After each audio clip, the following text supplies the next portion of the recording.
Welcome back. History is a mirror, not just of our past, but our potential.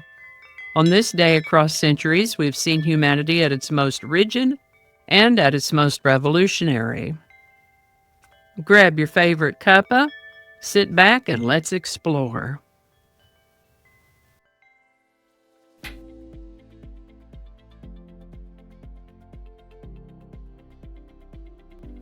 Hi there, and welcome to this day in history for May 15th.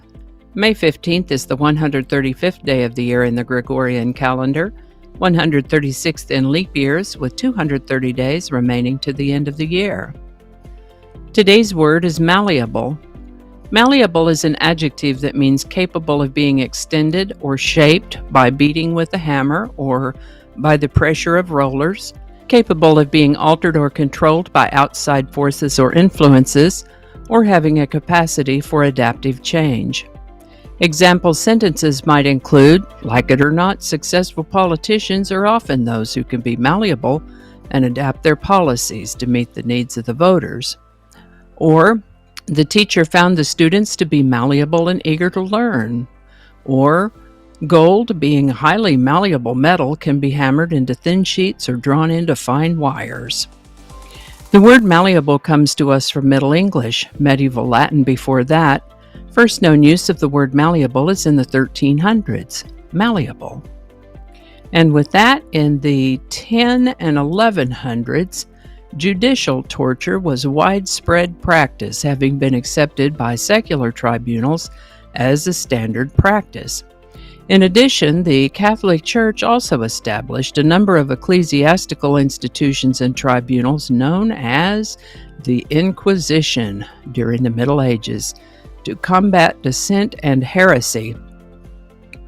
Under the premise that heretics were murderers of souls as well as robbers of God's sacraments and of the Christian faith, on May 15, 1252, Pope Innocent IV issued a papal bull, Ad Extirpanda, that authorized the use of torture to coerce presumed heretics into confessing their errors and accusing others, similarly to the way thieves and bandits were handled in the secular courts. The Pope did say, though, that this torture should have limits, in that the inquisitors were to stop short of danger to life or limb.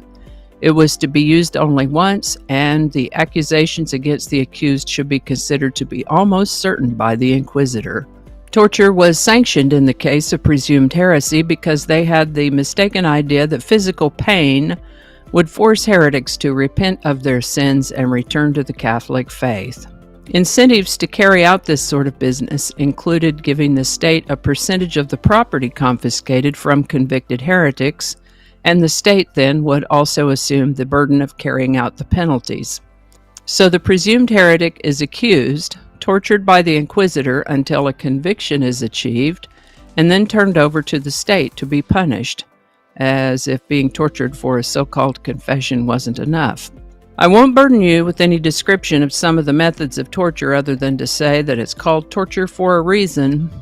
Fortunately, public opinion and societal norms have evolved somewhat since then, and such methods today would be seen as incredible human rights abuses and violations of basic principles of justice.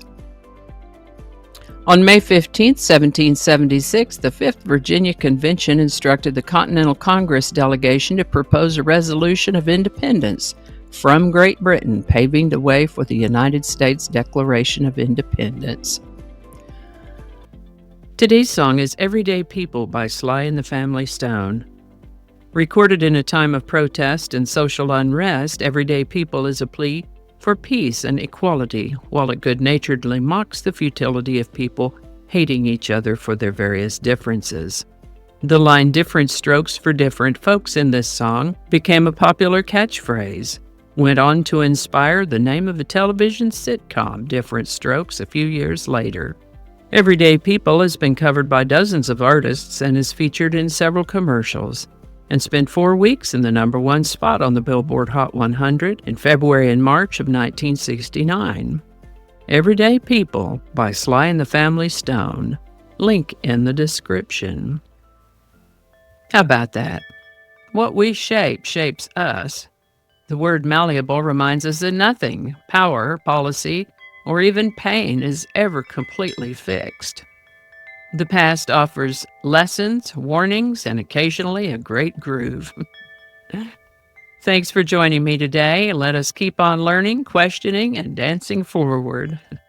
The quote I found for today, I think, encapsulates the theme of today's reports. It's by French General Ferdinand Foch, who said, "The most powerful weapon on earth is the human soul on fire." Ferdinand Foch.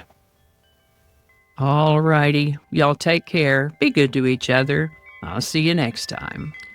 And I think that's going to do it for us today. Thank you so much for watching.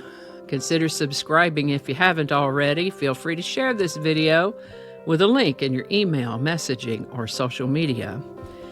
If you enjoyed this series, you can check out the playlists in the description. You can find me on BitChute, Facebook, Odyssey, Rumble, YouTube, and X, as well as on a blog page called No Really. All those links are in the description. Alrighty, that's all I can think of right now. Thanks again, and I'll see you next time.